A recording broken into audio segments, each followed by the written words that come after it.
What's up, everyone? Ben with the BTC Sessions, and this is your daily session. Hodl that Bitcoin. Before we dive into the news today, I do want to remind you, do check out my website, btcsessions.ca. There you can reach out to me directly, and you can book your own BTC session with me. We can talk about Bitcoin, wallets, proper security, really anything you like. All you need to do is scroll to the bottom, and there is a contact form there.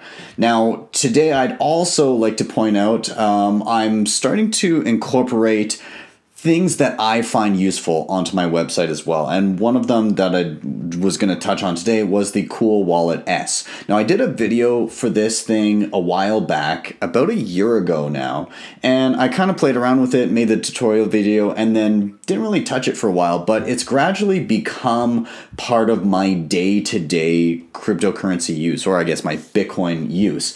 And why is that? Well, it's because I want to have funds on my phone, but I also worry about having them stolen, or if my phone gets lost or something like that. I want that extra layer of security, kind of like a two-factor authentication. Now, I do not use this for my long-term cold storage, but just day-to-day use. And so this gives me that kind of extra layer of security that I've wanted for mobile use, and it's the size of a credit card, so you can't really beat that form factor. So if this is something you're interested in, I will have a link down below the video if you want to check it out. And then also over on my website, if you go to products, I started putting this stuff in here, just anything that I tend to use day to day. And I do always encourage people to do their own research, but hey, it might be something that is useful to you, so feel free to check it out. And with that, let's jump into the news. One other quick mention I will say, hey, shout out to Rodney McInnis. He ordered one of the shirts that I have on my Teespring link, which will be down below, the shop that I have with the crypto/Bitcoin Twitter shirt. He ordered it and he gave me a shout out. So awesome. Thanks for ordering that, man. And it looks good. Mine should be here any day. I was a little late on getting it from the shop myself. So anyways, awesome. Glad to see you rocking the threads, Rodney. Big help to the show too. So anyways, moving on, I wanted to start with this. This is from the first block, and it's kind of like a little analysis of this book called The Intelligent Investor, which I have read, by Benjamin Graham, and it's all about investing versus speculating. And this is one of the books that's highly recommended by Warren Buffett. And what this author has done is kind of analyze the intelligent investor and taken the lessons from the intelligent investor and applied them to Bitcoin and cryptocurrency. And so some of the things outlined here are, again, speculation versus investing. And speculators tend to try and make profits based on the fluctuations of the market rather than what they're actually investing in and wanting to hold assets that they believe will increase in value over time because they're useful. And so you see a lot of speculation in cryptocurrency. You see people diving into something for no other reason other than the fact that the price has gone up. And so there are some interesting things here. Now, in particular, they do kind of break down some of the reasons that you might invest in a particular company and then try to apply those to cryptocurrencies. Now, you may pull away a lot of different things from this, but for me, looking at this list and then applying it to the cryptocurrency space, the value that I see there for myself is Bitcoin. And a lot of the trade-offs made by altcoins, to me, basically forego them from being an investment, but rather put them into the realm of speculation. So I do highly recommend that you check out not only this article, but check out this book itself. It is a good read, and it's constantly being revised by people over the decades because it is quite an old book. But read this book, read this article, and then Of course, read the Bitcoin Standard. For the love of God, read the Bitcoin Standard. That will give you a good litmus test, and give you kind of the reasoning behind the idea of Bitcoin maximalism or sound money, single money maximalism, and why Bitcoin kind of fits into that mindset. And once you're there, then sure, take a look at other things and see how they hold up against something like this. So that's kind of been my path. I had a reverse path where I kind of dove into altcoins, and then I found resources like this and said, oh, I've been speculating versus investing. So food for thought. Let's move on here.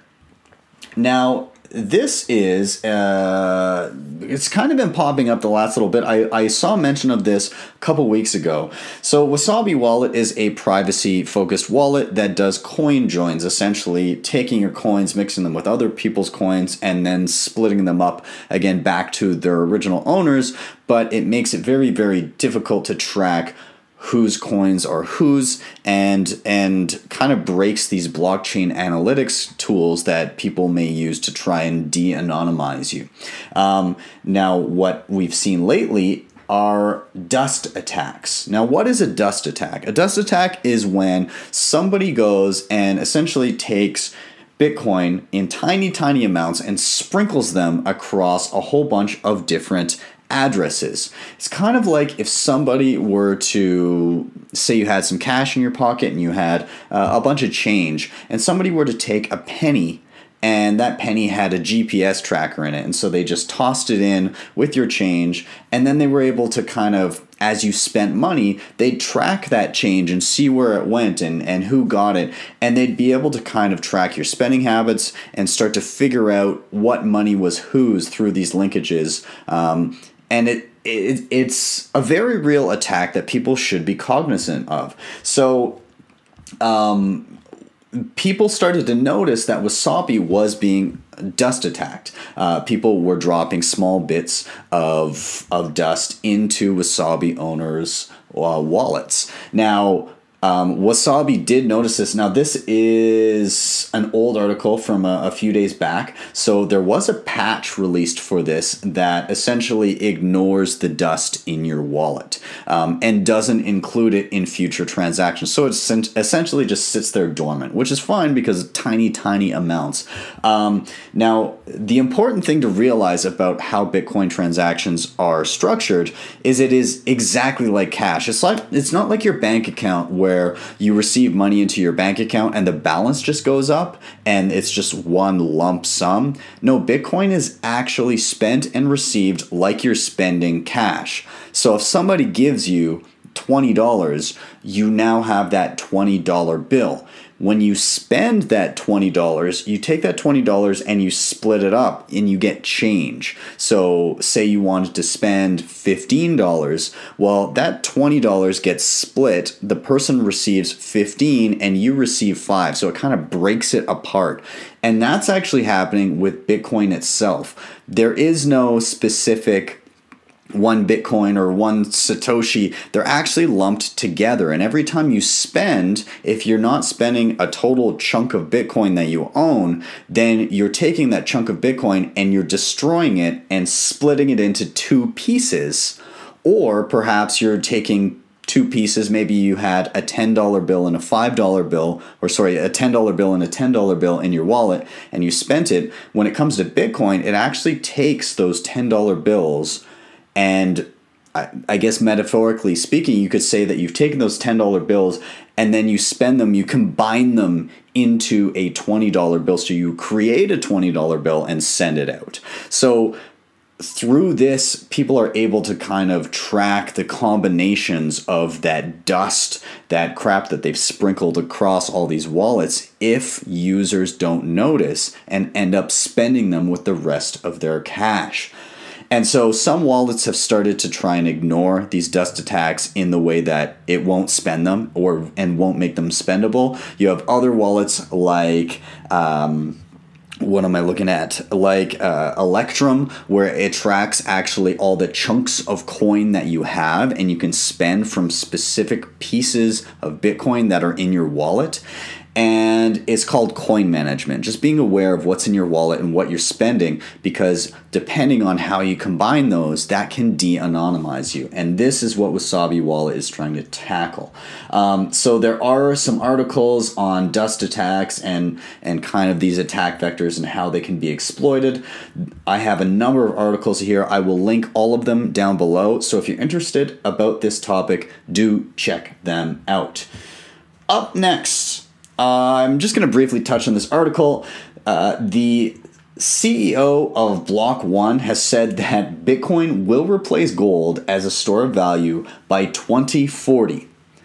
Now, I don't know about this timeline, but I think in the long run, this could be a statement that could probably be very, very true. We're in an increasingly digital world, and yes, gold has a very, very long track record, and I don't think it's gonna go away. I mean, you see something like gold and silver. Silver still exists, but it has consistently lost value in comparison to gold, or purchasing power in comparison to gold over, the millennia that they've been used as money. And so it does lend itself to that one sound money kind of idea. And I think that over time, just the utility of being able to send Bitcoin around, that it's easily auditable, that it's even more finite than gold. People don't really realize this. This is the most finite money we've ever created, in that if the gold price goes up, the supply of gold is affected by that. Now, yes, is there a limited amount of gold on our planet? Yes, absolutely.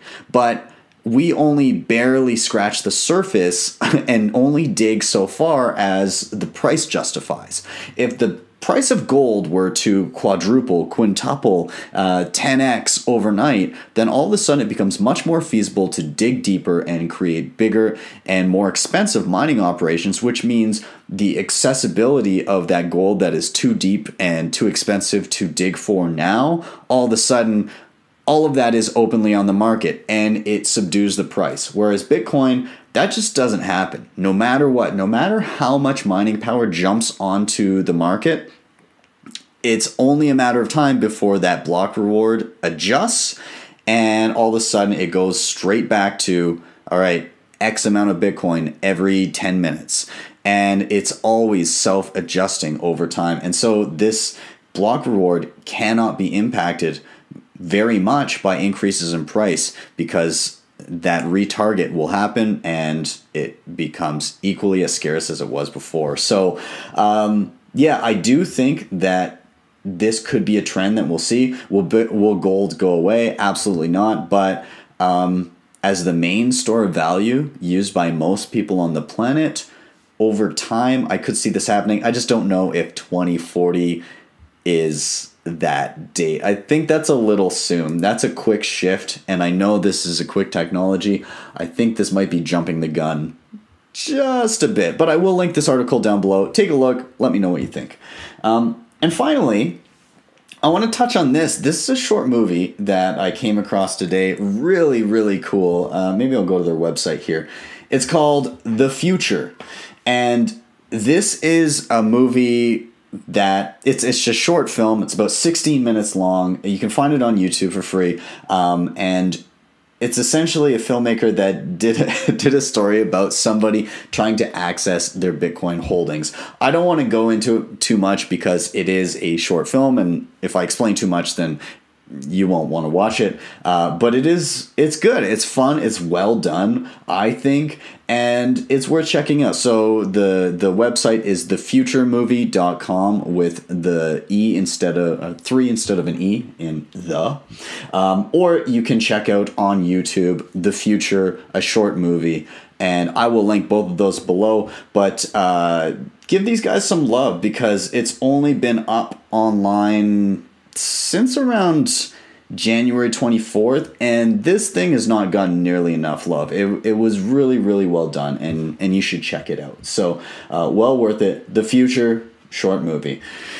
Guys, I'm going to wrap it up there. Once again, I'll say thank you so much for watching. Couple quick things. If you can, check out my website, go ahead. And the cool wallet, if it's something you're interested in, I will have links to that down below. And as always, it is on my website.